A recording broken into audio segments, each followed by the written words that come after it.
Let's go. Lalagyan na natin. Bago nga pala yan. So yun, no? Gawin na natin. Lalagyan na natin to. Bago natin lagay ito, papakawalan muna natin yung alaga nating aso na si Asher. Yan, takapon na natin siya, guys. Ayun.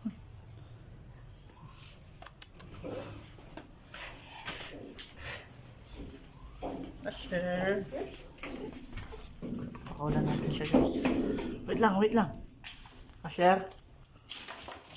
Tuwang mo na siya.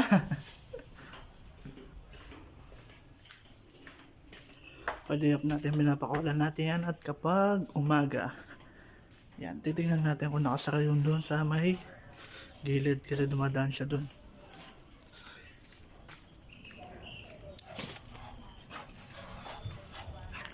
Ayun, nakabukas. Dito siya dumadaan, papunta doon sa likod. Kailangan natin sara yan.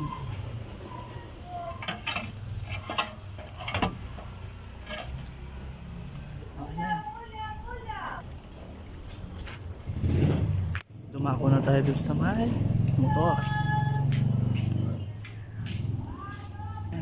Ito naman ang gagawin natin. Papalitin natin to. Tapos ito. Bali magbabaklas tayo dyan dahil may throttle yung nabili natin. Ewan ko kung throttle ba itong tawag dito. Tingnan natin kung throttle ba ito. Ito. Let's go. Sabihin natin guys, kailangan natin ng 8mm dahil naka-flower type tayo ng bolts. Flat screw para pag dun sa head susungkitin natin. May ipin kasi yung mga yon. Tsaka screwdriver dahil hindi lahat naka white bolts. Yun lang. Let's go. Baklasin natin. Na-inspired lang nga pala ako na magkalikot ng mga ganito sa motor sa kuya ko dahil mahilig din siya magkalikot ng motor. Yan. Hindi natin alam kung mababaklas natin to, sobrang higpit. Ayan. Kailangan kasi natin mabuksan to para mapalitan natin yung buo. Ayan. Tingnan natin guys kung mabubuksan natin siya. Kung di natin mabubuksan, wala friend tayo kung may matatawagan tayo ng tulong. Ayan. Nagawa lang natin yan in case na kaya natin, so hindi na tayo makakabala ng mga tropa. Yun. Let's go. Ayaw talaga matanggal guys. Maawas na ako pabisamil ako. Sobra talik kaya pwedeng pamiglan. Puto mabilog la. Lalo tamo magkasakit maglako. Yan.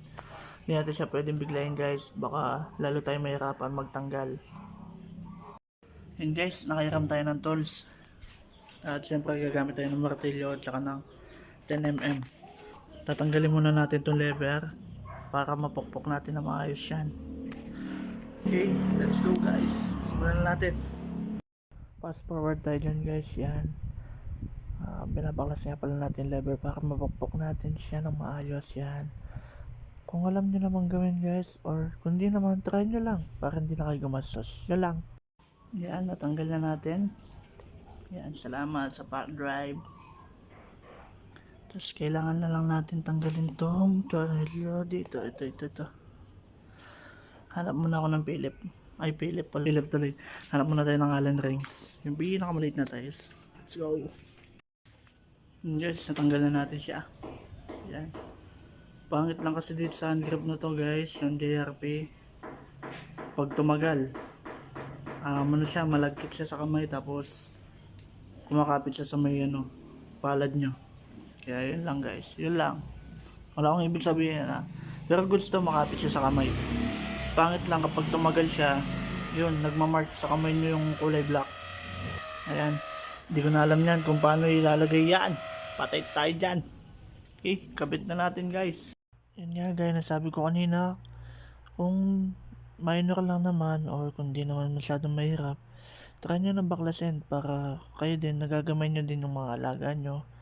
At para hindi na kayo gumastos sa labor. Yan. Kung wala naman kayong ginagawa at kung di kayo busy, okay lang naman na pag-aralan nyo yung motor nyo. At kung hindi nyo magawa, ayun. Dalhin nyo na lang sa mekaniko. At least nag-try kayo, di ba? All goods. Kapalitan na lang. Yan. Kaso problema lang ito. Ito nabili natin, sandali lang siya mahugot. Hindi ko alam kung paano gagawin natin dito.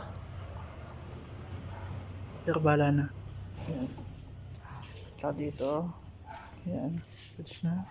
Problema lang talaga ito. Agad siya nahuhugot. Okay na. At ito nga pala yung pinapalitan natin. Yan. Ano to, balik stock tayo guys. Yan. Makalikot tayo kasi noon nung panahon wala pa tayong trabaho, puro tayong motor. Yung pinalit natin guys, original yan, Yamaha. Paparaanan na lang natin to, itong para hindi siya agad matanggal. Hindi ko alam kung anong gagawin natin dyan. Basta yun, okay na. Binabalik ko na nga pala yung kaha dyan. At okay na, nagawa naman natin. Kaya kung ako sa inyo, try lang ng try. Magagawa nyo din yan.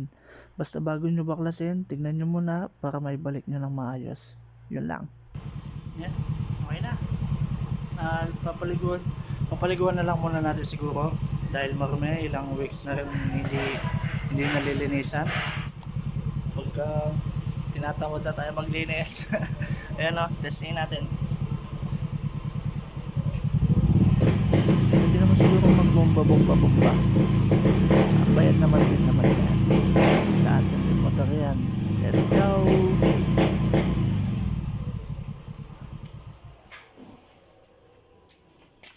Okay na, nililinisin na lang natin. Yun, habang nililinis ko nga pala yan, napaisip ako na dati hindi man tumatagal ng 1 linggo or 3 araw, nililinis ko agad yan, pinupunasan araw-araw. Hindi ko alam ngayon kung bakit tinamad dahil sa pagmumotor. Ay nako, dati hindi tayo mapakali, paganda, palit ng mags, palit ng rim, kung ano-anong pinagbibili natin. Ngayon wala, super stock na. Guys, habang naglilinis tayo, may napansin ako. Shit. Yun. Wala pala na. Kulang pala ng isang tornilyo dito. Ng isang screw. Ay, awit. Yan, tsaka may isa pa ako napansin. Baka aalisin natin to ulit tong shock na to. Dahil, tingnan nyo ang nangyari sa ating plate number.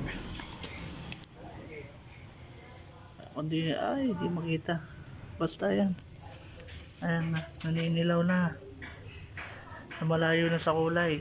Dahil siguro dito sa tambutso natin guys, kapag may angkas tayo, siguro nagbababa, tapos yung buga ng hangin niya napupunta sa may plate number natin. Kaya kailangan natin magpalit ng shock ulit. Babalik natin yung standard size kapag sinipag na lang tayo. Yun lang. Peace. Hanap muna tayo ng screw nito. Saan kaya makakahanap nito? Yun. Bye-bye. Hanggang dito na lang. Salamat sa panonood. Nakalimutan ko nga pala ipakita sa inyo yung final output ng ating ginawa. Yan o. Yan guys. Yan lang. Hanggang dito na lang. Nasayang ko na naman yung ilang minuto ng buhay nyo. Peace. Sana hindi kayo magsawa manood at makinig sa boses ko. Ingat.